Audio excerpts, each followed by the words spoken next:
Hello and welcome to Pretty Ninja Racing. My name is Anders. Today is a video at Sebring Club Circuit in the GT5 class, which consist of the Puma 052 and the Ginetta G40. This combination was absolutely world class, great racing, random grids. Let's start off on board with me. Now the replay for some reason had everyone standing still. It looked a little bit bizarre, but we all got off to a pretty good start. Like I mentioned, it was a random grid. There was no qualifying. And I'm currently down in P12, but don't worry, we're not just going to be on board with me for the whole race because things happened throughout the whole field, and I'll be bringing an introduction into VAS, Video Assistant Steward, analysing some moments that happened throughout this race, but it's genuinely an incredibly fun combination, highly recommend, and if this was on a public lobby. So if you ever want to get involved, make sure you check out our numbers, which will either stay as prettyninjaracing.com or just PNR. We can see as we go into this right-hander here, there's a little bit of bumping and grinding going on. We don't mind that, as long as it's fair.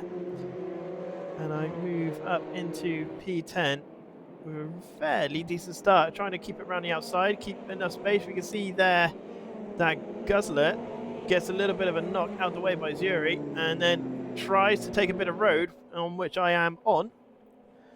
And we just come together, and sadly we had a bit of the AMS2 glue effect, which isn't always great, but managed to get back on and keep going.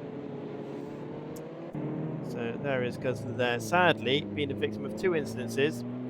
One which definitely wasn't his fault, and the second one, sadly, just tried to take a bit of road that didn't exist. And here I found out that I could control the camera through my keyboard, so no clicking and changing it through the control panel set. So it does settle down after a little while once I figured out which number did what. Fabrice Lamy is currently chasing down Rabimus.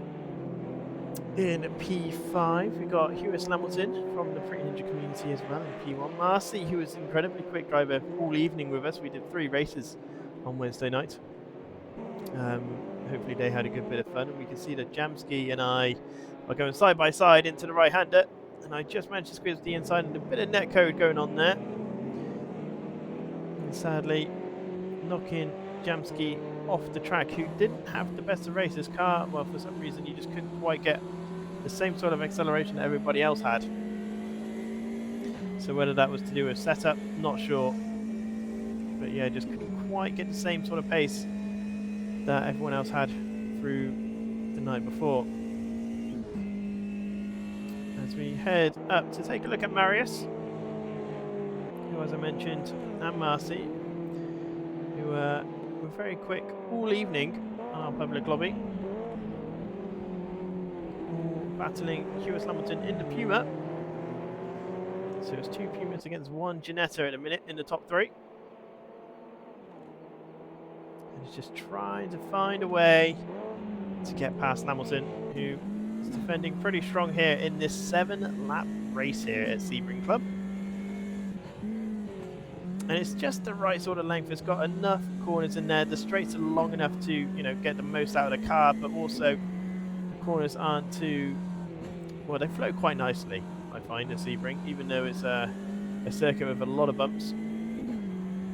It does flow rather well, especially in the sort of slower class range, and we can see that Marius giving Hewis a bit of a bump there. Nothing wrong with that, but Hewis doesn't defend the inside line, and that's just going to allow Marius to do a bit more double rubbing and slip up the inside of Hewis Hamilton. Nothing wrong there. Hard racing, but fair racing nonetheless. And even though the white line is covering over Hewis, we are still currently watching Marius. We move back to 66, and we can see right behind John is making a great move down Lemmy into the inside corner of T1. Battling currently for 6th position as we go into chase cam here on John, and you can just see that the Puma just got a little bit better acceleration off the line, or out of the corner rather, not off the line, out of the corner, and Fabrice Lemmy is back through, and we can see a car ahead is off the circuit, and that was Marcy. So it's time for our first round of the VAS. So let's take a look and see what happened. Was there any incidences? No, Marcy just completely outbraked himself going into the right-hand hairpin and resetting back. So that was self-inflicted there by the view-assisted steward. So we are back to the race in action, and 66 and Rabimus are now fighting for P3. And there's a nice little gaggle of cars going for P3. And for some reason I thought, oh, you know what, I'm clearly not getting enough limelight right now. Let's have a look at a really boring car in P12. Trying to chase down after not the best of starts. God, this channel's so vain sometimes. Let's look at something a bit better. So Zuri is currently watching the action ahead with John and Fabrice Lamy. And we are now watching John try and bring the attack to Lemonade, Fabrice Lamy. And not quite able to get close enough for a move into T1. And we can see Rabimus and 66 are nose to bumper, really, for P3.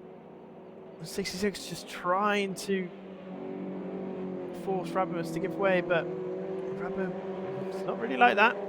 Oh, and 66 is going down the inside here into the right-hander. So as I say that, commentator's curse, and through they go. But Rabimus is going to lose another position here to Marcy. Just wasn't able to take the corner exactly how they wanted and lost a lot of speed through that. So that's Rabimus down to P5 in just a space of 2 to 3 corners. P3 to P5. What's going on behind? We can still see that Rabimus is trying to get something down as we look at Zuri trying to make a move on Salguero and getting it nice and done, nice and stick. Some good moves going on here for a public lobby. The racing standards are pretty darn good, really. Not bad at all, but Salguero is making a move back there in the G40. Can they make it stick? Zuri's defending quite hard, quite late. Oh, and there's a car off in the head. And that is 66 by the looks of it. So 66 has gone off on lap 6. Again, time for a bit of video assistant steward. Let's see what happened here. There's nothing around him. Oh, I just completely lose the rear end. 100% self-inflicted there. And one might say there was a bit of skill issue going on there as well. Never mind. So let's move back to the action as now Fabrice Lamy is looking to put a bit of pressure on to P3. Oh, and a car goes up behind. That's John. And Salguero and Zuri. So what happened here? So we're here watching John. We'll slow it down a little bit. Zuri trying to go down the inside where there's not really any room. Kind of outbraked himself and murdered John. That's 55, Zuri guilty. And we're straight back into the race in action. Oh, the controls are open. Very good video assistant steward as Anders is trying to capitalise and moves up to P8 past Giulietta. But Giulietta's got the inside line into the left-hander. And gets the move done. Now we'll head down into the right-hander. 3 G40s and 1 Puma. And the last lap of the race is about to start, really. And just looking down the inside. Oh, and Giulietta sadly just helped brakes themselves a little bit. Now and Anders, an easy move up the inside. Gets that done. And up to P8. What's going on up ahead? Marcy and Fabrice Lamy battling it out on the last lap for P3. Fabrice Lamy managing to hold off Marcy for the time being through T1.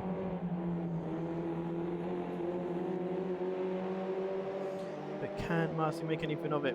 Rabimus is not far behind as well.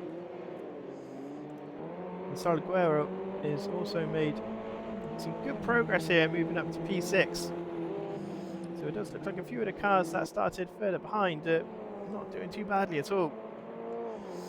But we're coming up to the final few corners here at Sebring Club.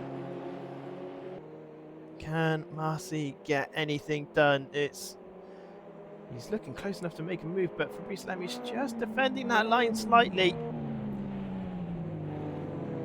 Oh, and outbrakes himself, but Marcy just doesn't quite get the acceleration needed. Almost didn't carry enough speed round. Probably very conscious that Fabrice Lemieux was on the outside and didn't want to punt them off.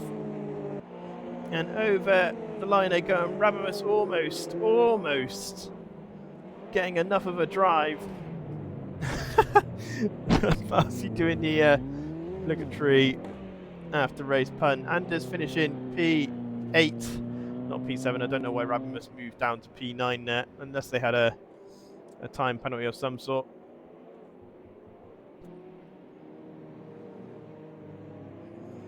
Because according to this, Giulietta finished P3, but what happened to 66? 66 was P13, as we can see. Oh, he just murdered Dick Dastardly. 66 is 100% guilty of murder there, but he's doing the right thing. He's doing the PNR thing and allowing Dick Dastardly to get back. So that's 66 deemed. That's the one rule here at PNR. If you cause an incident, if you wait till that person gets back by, even Yamchi and Yamche, sorry, I might be saying that wrong, probably am, goes through as well, and that's 66 race long and done. If you enjoyed this video, make sure you like and subscribe, and I hope you join us for the next time. Remember, look out for our lobbies on a Wednesday night, where we could be hosting some multiple smaller races or even a 1 hour endurance. But until next time, look out for yourselves. Goodbye.